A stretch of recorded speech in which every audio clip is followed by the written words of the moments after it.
Olá, seja bem-vindo a mais um momento de bate-papo aqui no AU Online. E hoje nós vamos falar sobre vários assuntos envolvendo a questão ambiental, principalmente a questão de poluição sonora. Isso porque nessa semana a Patran aqui de Erechim, através de uma parceria com o Ministério Público, recebeu um novo aparelho. Para falar sobre esse e outros assuntos, eu recebo aqui nos estúdios do AU hoje o comandante da Patran aqui de Erechim, da região do Alto Uruguai, Tenente Thiago Bernier. Tenente, seja bem-vindo, um prazer receber o senhor aqui. Obrigado. Para nós é um prazer sempre vir aí também tirar as dúvidas aí. Bom, a gente começa falando um pouco desse aparelho mesmo. Que aparelho é esse que vai medir a questão da poluição sonora que foi entregue do Ministério Público para a Patran?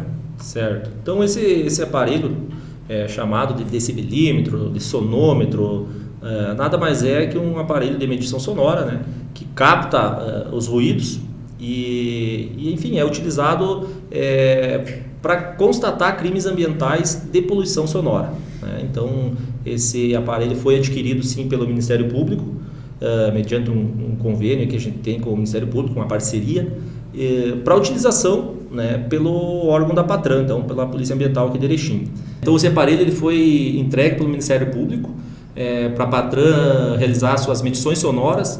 Essas medições então são realizadas na captação de crimes ambientais de empresas, boates, casas noturnas, igrejas. É uma vasta medições que a gente faz aí em vários locais, né? Todas nossas demandas são mediante denúncias, né? Então a Patran recebe uma denúncia que determinada empresa está provocando um ruído muito forte durante o dia ou durante a noite. E com essa denúncia, então, e com esse aparelho, a gente acaba deslocando uma equipe até o local e essa equipe, então, com a utilização do aparelho, faz a medição sonora nesse local. Se for constatado que nesse local ultrapassou os limites permitidos por lei, né, com a utilização do aparelho, a gente mede isso.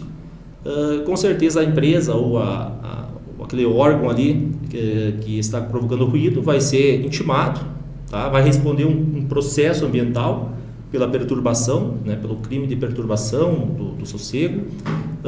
Esse processo vai ser encaminhado ao Ministério Público, enfim, a qual vai dar andamento do processo e vai tentar solucionar então aquele problema, né, aquela perturbação, aquele barulho que está acabando incomodando uma população, uma região, enfim. Existe uma média assim de qual é o barulho? Como é que se é medido esse barulho? Por decibéis? Existe uma média, né? É uma tabela que a gente tem, possui uma tabela, então determinado o local é utilizado uma tabela. Então, se for uma perturbação lá numa área industrial, existe uma tabela, existe um percentual de ruído que é permitido naquele local.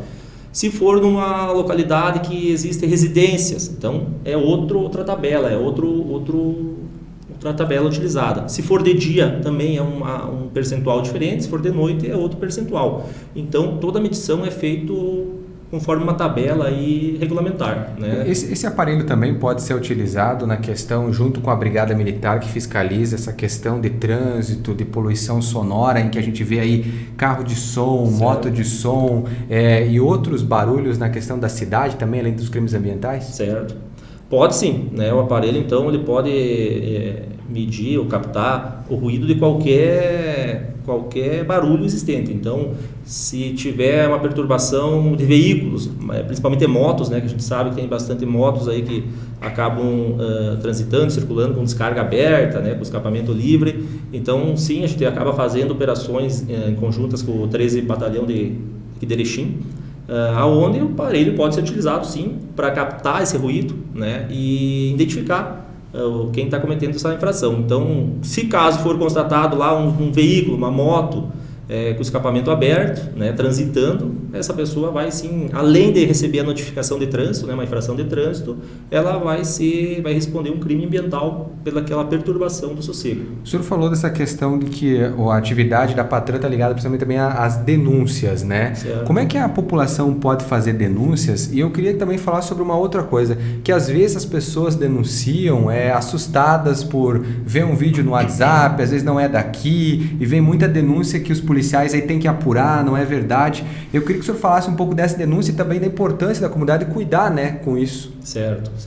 Bom, as formas de nós recebermos as denúncias, então. A Patran recebe denúncia por 3 formas. pessoalmente, né, indo até o local. A Patran ela fica situada então bem próximo ao mato da comissão, né, junto com o 13 Batalhão, do lado do presídio, então fica nessa localidade. Indo lá pessoalmente, a gente vai atender a pessoa, vai anotar a denúncia. A pessoa ela não é identificada, a gente não quer identificar quem está denunciando, e sim quem que é a parte infratora. Tá? É isso que a gente precisa. Então a gente deixa bem claro que a pessoa que denuncia, a gente não divulga o nome e também acaba nem identificando, só queremos saber qual que é a denúncia mesmo.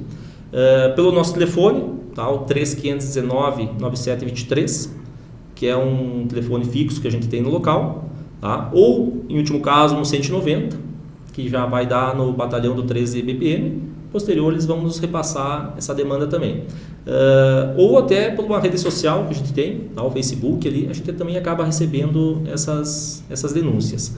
Então, são várias formas que a gente tenta buscar essas informações, né? Mas a grande maioria ainda é por telefone, né? O pessoal nos busca muito ali por telefone, então fazendo as denúncias, né? Denúncia de desmatamento, é de pesca, é de caça, é de poluição sonora, é de poluição pelo próprio lixo, né? A gente tem bastante essas demandas também.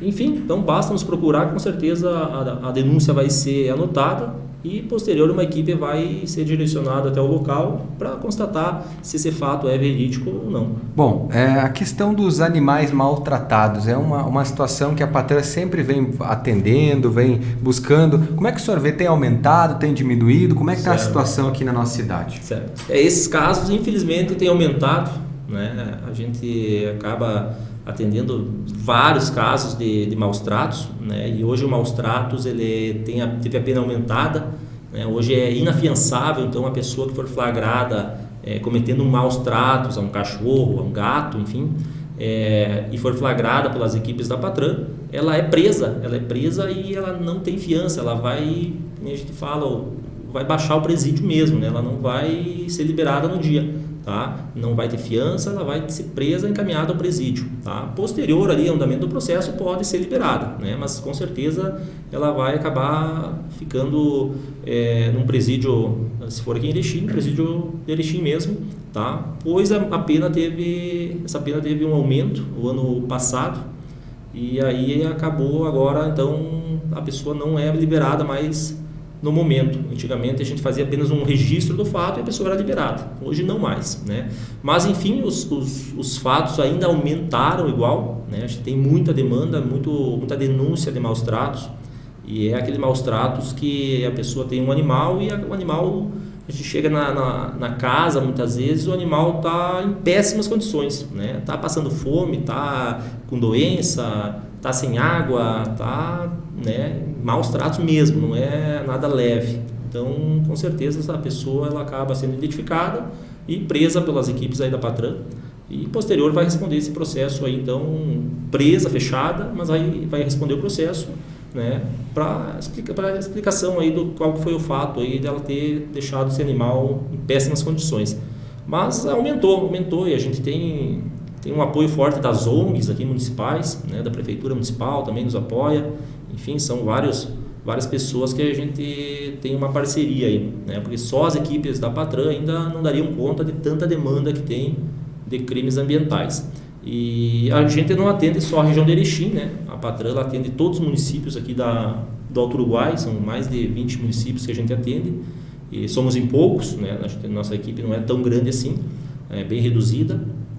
E então, certo dia a gente está em Erechim, certo dia a gente está em Getúlio Vargas, outro dia a gente está em Aratiba, né? Toda essa região. A gente atende também a parte dos rios, né? Parte de pesca, então tem bastante rios na região. Tem pois essa é a minha outra pergunta. Essas questões da pesca e desmatamento também são uma outra bandeira que a Patran sempre combateu, né? O desmatamento e a pesca. Como é que tá os números aqui na nossa região? Certo. Nós estávamos na Piracema, né? Até 31 de dezembro, até 31 de janeiro. A Piracema ela iniciou em outubro e acaba em final de janeiro. Então, recentemente acabou a Piracema e agora os pescadores profissionais, que são aqueles pescadores que têm a carteira de pesca, eles podem novamente utilizar a rede de pesca, né? Barco a motor, enfim, outros equipamentos. Mas o pescador normal, né, quando eu falo normal, é aquele pescador de final de semana que quer ir lá para o rio fazer uma pesca normal lá. Ele pode sim, né, mas utilizando apenas uma vara normal, um molinete, uma carretilha, né, esses equipamentos é permitido para qualquer pessoa.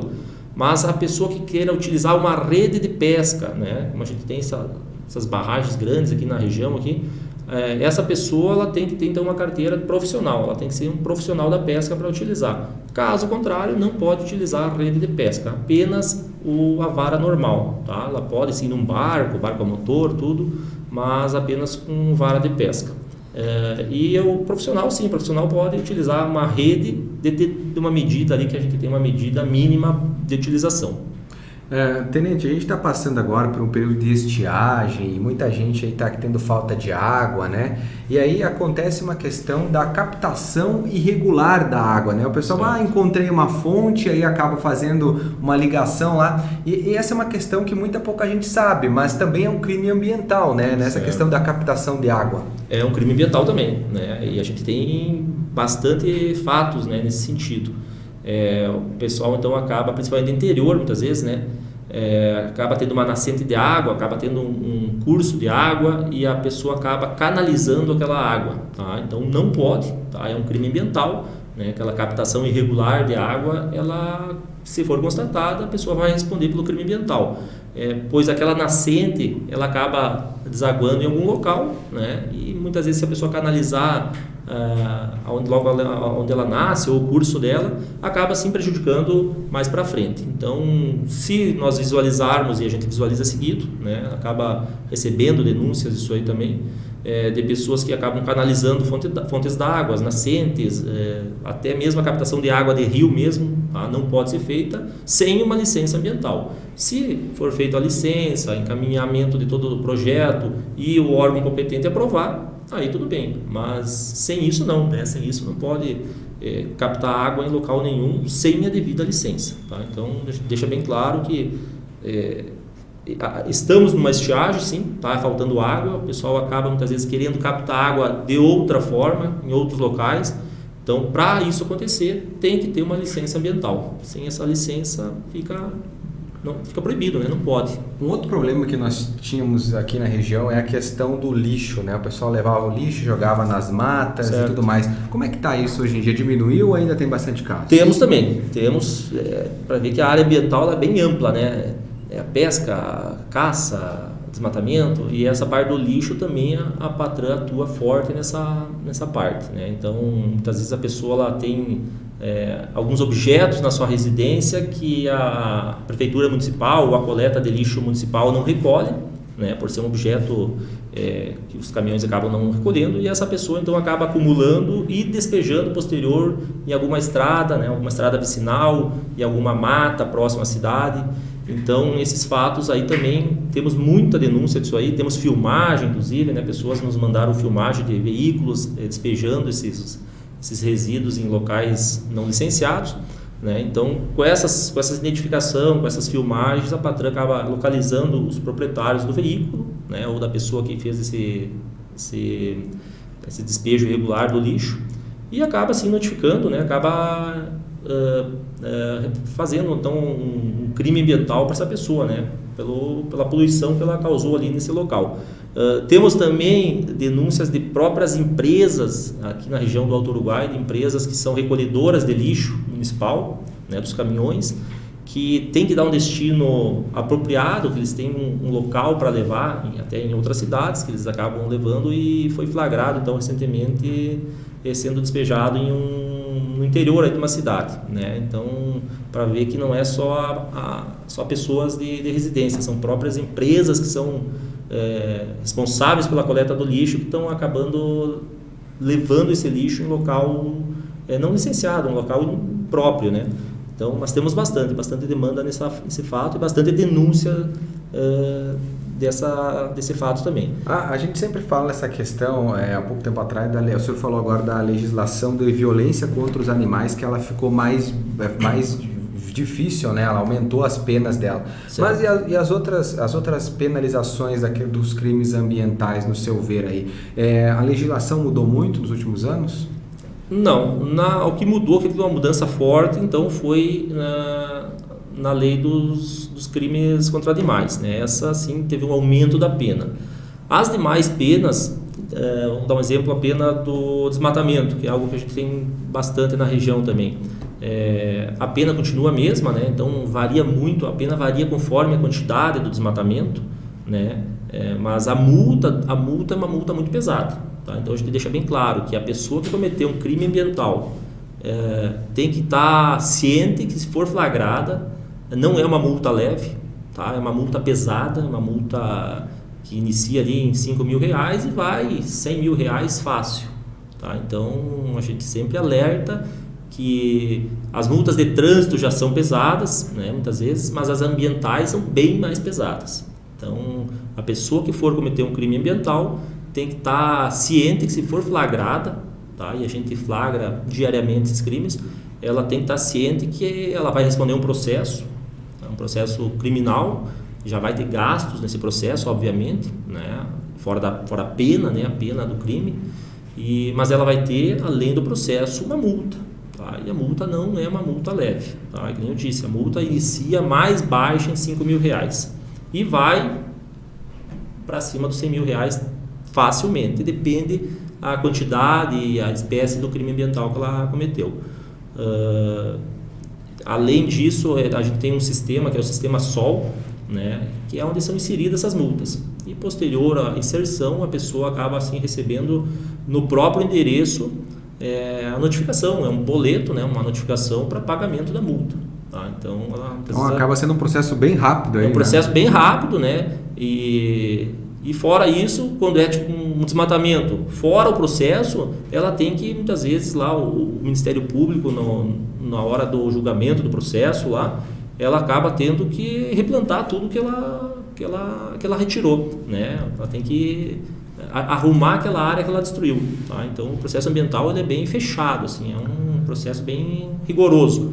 Então a pessoa que queira fazer um crime ambiental, a gente sempre orienta a pensar 2 vezes que não compensa, tá? O senhor falou agora do Ministério Público, também falou das ONGs que ajudam o trabalho da Patran. Como é que o senhor vê a importância da parceria desses parceiros para ser realizado o trabalho da Polícia Ambiental? Certo. Não, a parceria é importantíssima, né? A gente sempre fala, sem a parceria a gente não conseguiria dar conta, né, de toda a demanda.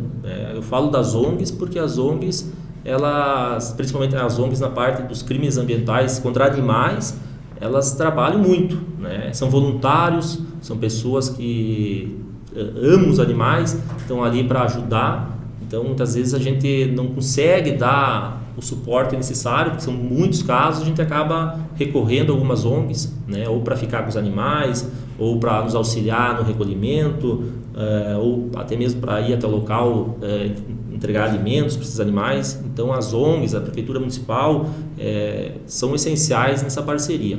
O Ministério Público é o nosso parceiro maior, né? Então, nos auxilia então, com equipamentos, com demandas, com viaturas, esse aparelho sonômetro que foi adquirido agora nesse mês passado e foi feita a entrega ontem, então foi adquirido com recursos do Ministério Público mediante multas ambientais, né? Então foi adquirido pelo Ministério Público, mas o valor em si veio do nosso trabalho, veio das multas aplicadas ali, do processo judicial, né, que acaba tendo uma pena pecuniária, e essa pena então acabou sendo revertida na aquisição do equipamento. E temos outros parceiros, né, algumas empresas que sempre estão ajudando os órgãos ambientais também, né, que são parceiros. Temos as usinas aqui da região, que são as captadoras da água ali para geração de energia, também temos uma parceria boa com essas empresas, auxiliam os órgãos ambientais. Então, com certeza, sem as parcerias, somente o órgão policial ele acaba se enfraquecendo, né? E assim a gente consegue criar um corpo maior de parceiros e assim conseguimos sim atender uma demanda maior de ocorrência, né? Ter equipamentos modernos, equipamentos mais novos. Então é isso que a gente precisa, né? Manter sempre a parceria para continuar trabalhando bem, tendo um serviço bem desempenhado aí pela sociedade. Muito bem, comandante. Muito obrigado pela sua participação aqui no AU. Um bom 2023 para vocês lá da Patran no combate aí aos crimes ambientais. Obrigado, igualmente, e para vocês aí. Muito bem. Você pode rever essa entrevista no YouTube do AU. Obrigado pela sua audiência e até o nosso próximo bate-papo.